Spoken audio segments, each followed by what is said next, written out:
Hello friends, things are going from bad to worse for Liverpool. They have been absolutely smashed by Wolverhampton Wanderers in their most recent Premier League fixture, and they need some desperate help. Well, that's exactly what we're going to be doing today. Today we're going to be talking about 4 things that I think will help fix Liverpool. If you enjoyed the video, please leave it with a like and subscribe if you haven't for more content like this coming very soon. Make sure you hit that notification bell as well. You don't want to miss what's coming up in the near future. But now let's talk about the 4 things that I think could help fix Liverpool.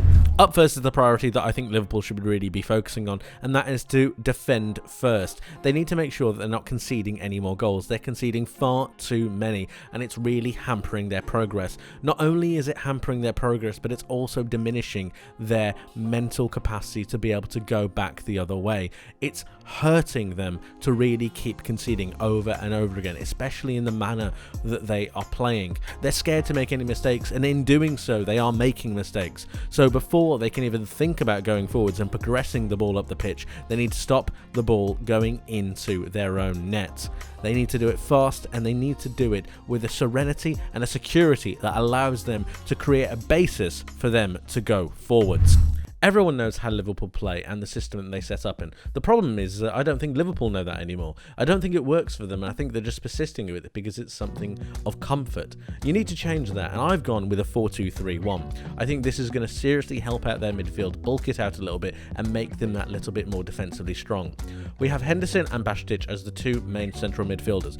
I really like Bajcetic, and I think he's been doing really well for Liverpool. However, I think he's been thrown into the deep end. This at least gives him a little bit extra cover, especially in a side that's devoid of confidence and devoid of really pressing and being aggressive with the opposition. Henderson hasn't had the greatest of seasons either, but him with Bajcetic should be able to allow them to try and find some kind of composure together. They're both going to be able to help out the fullbacks who are going to need help. They haven't been going forwards due to the fear, I believe, of leaving space in behind them and exposing them on those 2 flanks. They can help out that, but also what they can do is really block out this part of the midfield. If they do that, they really stop the opposition from going through them, which has been a major issue for Liverpool recently. They then can link up with the likes of Gakpo, who I've got in this central attacking / central forward position, and he can start linking play to the likes of Elliott or Darwin Nunez. The players in this formation are not too serious. I want to focus on the formation itself. The players can rotate with injuries, and then they can come back in and out of the squad. My main point is the benefits of having a 4-2-3-1, and I know Liverpool fans are very much against a 4-2-3-1 and changing their 4-3-3 system, but something has to give, something has to change, and I believe this could give them the defensive solidity that they need, at least for now. I think when you're trying to rebuild a team's mental capacity and rebuild their belief within themselves and try to build back their form, simplicity is absolutely key. Making sure that you understand the basics and how you need to go about to do your job to make sure the team performs at its optimum. Doing the basics is the bare minimum, yes, but not doing the basics and focusing on other things just because your ego tells you to is something that will seriously harm you and your team going forwards. Doing the basics like understanding when to jockey players and when to not, understanding when to offload the ball when you're under pressure, or to make a blindside run, or simply to stop and not waste your energy if you're going to be offside. It's some of these basic things that I've seen in this Liverpool side, and I've seen them do countless times wrong in this season, and they need to get back to the basics to understand how they're meant to move forward as a unit, not just Jurgen Klopp, not just certain individuals, but them entirely as a team. The leaders in that team need to step up and need to have a word with some of the individuals who think they're too good for this or think that their spot isn't going to be dropped. Any player can be dropped, and any player can and should be removed if they're not doing the very basics of what makes a footballing team great. Liverpool were fantastic at this when they were at their peak, and it's a shame to see them drop so far. But I'm sure if they go back to the basics and understand and implement that simplicity, it won't be long until they truly are back. Liverpool are really struggling to go forwards. They're struggling to find players in space, and at the same time their passers of the ball are struggling to find through balls or breaking the lines in between the defensive opposition. So when we look at it, I think they need a change of tact, because they also can't press the ball high enough to be able to turn over possession higher up the pitch, allowing their players to really dominate the game. when we look at it, I think that the best case scenario for Liverpool to use is a counter-attacking measure. I think utilising counter-attacking football is something that could really unlock the door for Liverpool, make things a little bit simpler, but also keep them defensively solid. We spoke earlier about them being defensively solid first, about utilising Bajcetic and Henderson to be those two defensive rocks, making sure that they're difficult to break down and that nobody can go through the middle of them. At the same time, we can also utilise the players like Trent Alexander-Arnold or Andy Robertson once they get a little bit more defensively solid. Going forwards, we have the likes of Darwin Nunez and Harvey Elliott to utilise their pace in behind to create counter-attacking plays.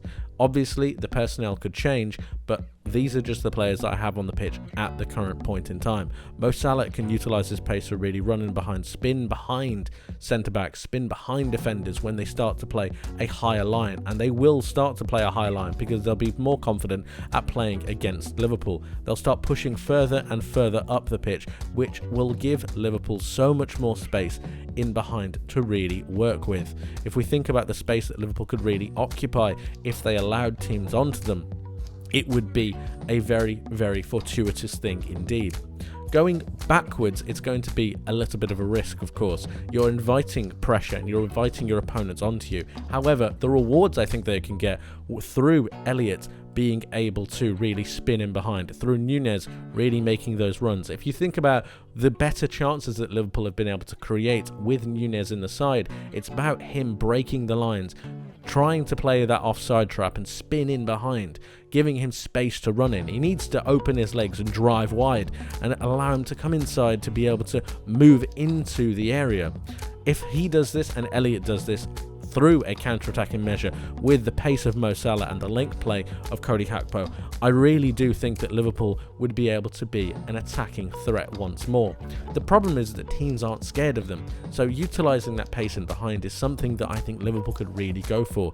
Teams aren't scared to play Liverpool, and I think that's a dangerous game, especially when you have the pace that they have and the quality in both Trent Alexander-Arnold, Andy Robertson, and also the midfield presence of Jordan Henderson, who can pick a pass, and Stefan Bajcetic, who is able to keep that defensive solidity.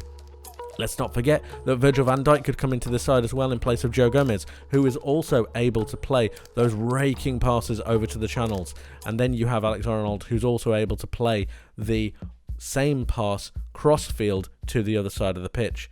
Again, the channels that we're trying to look for are over in these wing spaces, allowing the opposition to be coming forwards and then getting your attacking players to spin in behind and utilise the space that is left. This is a solution that I think could really help Liverpool in the short term, but it might also be something to use going forwards. The pace that they have is something that is extremely dangerous, and with teams not respecting the amount of pressure that Liverpool could have, and with Liverpool not being at their best, not dominating possession, this definitely is a solution that I think should be considered. That's it for today, guys. Thank you ever so much for watching. I hope you enjoyed. If you did, please leave the video with a like and subscribe if you haven't for more content like this coming very soon.